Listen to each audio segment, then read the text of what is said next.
How's it going, everyone? Welcome to an episode of Trendy Talks. Today we're going to be reviewing Titanfall 2 for the PlayStation 4. It came out about a little over a week ago, and we're going to talk about it. So this is the first time Titanfall, the series, has been on the PlayStation. Originally an Xbox One launch title, and it was on Xbox 360, and PC. So PlayStation finally is getting to try out what Respawn Entertainment has created, and it is good. So Titanfall 2's story, which is a huge deal that it even has a story because the original didn't have a campaign at all. It was just multiplayer. So this is something that Respawn wanted to fix this time around. And I mean, they definitely did. There's a campaign, but it doesn't add anything new to the genre. There's nothing big and bombastic about it. It's fun, but it's not groundbreaking or jaw-dropping. It very much, for the first half, acts as a generic first-person shooter campaign, and then the rest of it adds some sci-fi elements that we've seen in certain classic movies, like one that sounds kind of like space battles. It's nothing to write home about. The interaction between Cooper, which is the main character, this new pilot who through circumstances gets a Titan, which is a giant mech named BT. The relationship is fun.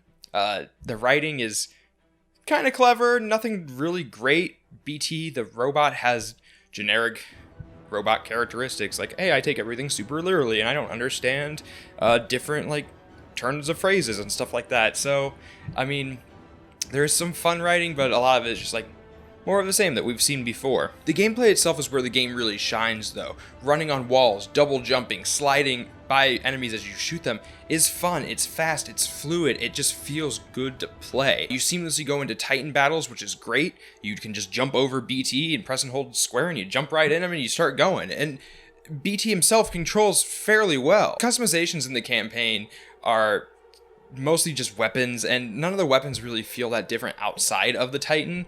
There's a couple things here and there, but it's like generic, like, hey, this is an assault rifle, this is a slightly different assault rifle, this is a shotgun kind of thing. Like, there's so many different weapons that it almost feels oversaturated, and none of them feel that different when it comes down to it. So there's a little bit of a balancing issue there. BT's extra loadouts that you earn throughout the game, that's where the customization for fighting really comes in. You've got different weapons, you got just different special abilities, and you really have to pick and choose, one, what loadout you're good with, because they're not changeable, and two, what fits the situation for whether you're fighting other Titans or ground units, like what is going to work for your situation. And it's fun. It's fun to mix and match those and to earn new ones. Titan on Titan fighting in the campaign is fun. Sometimes it's a little too easy. The bosses, I kind of just breezed through them even though I was playing on normal, so it wasn't much of a challenge until towards the end. The second to last battle was obnoxiously difficult.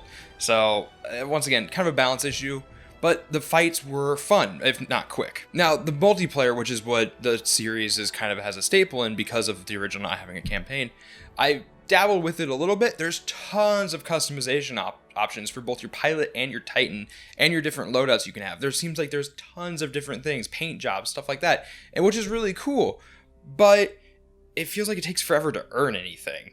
I played a few matches and only unlocked maybe 2 things out of the hundreds of things to unlock. So while that's good for replayability, there doesn't seem to be enough going on as far as like reward. It seems, once again, unbalanced. The multiplayer itself, though, is really fun. The mode I like is the bounty mode, where you kill enemies and then you try to drop them off the reward into a bank before other enemies kill you, other teams kill you, and take your money and store it in their bank. So it's kind of a weird capture the flag kind of thing. I don't know really how to describe it. I've never played a game mode like that, but it was fun. I jumped in for a few matches and left. The multiplayer isn't very busy. A lot of people are coming out and playing different games, so you might have a hard time finding a match, but the matches were stable and it was fun for the most part. Overall, I'd give Titanfall 2 a 7.5 out of 10. The fluid gameplay and motions and gunplay was really great and fun.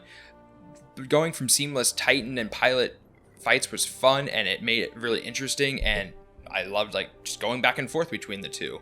My biggest gripe is the story doesn't really do anything new for the genre. It takes old tropes and archetypes and it just doesn't do anything new, and it's boring.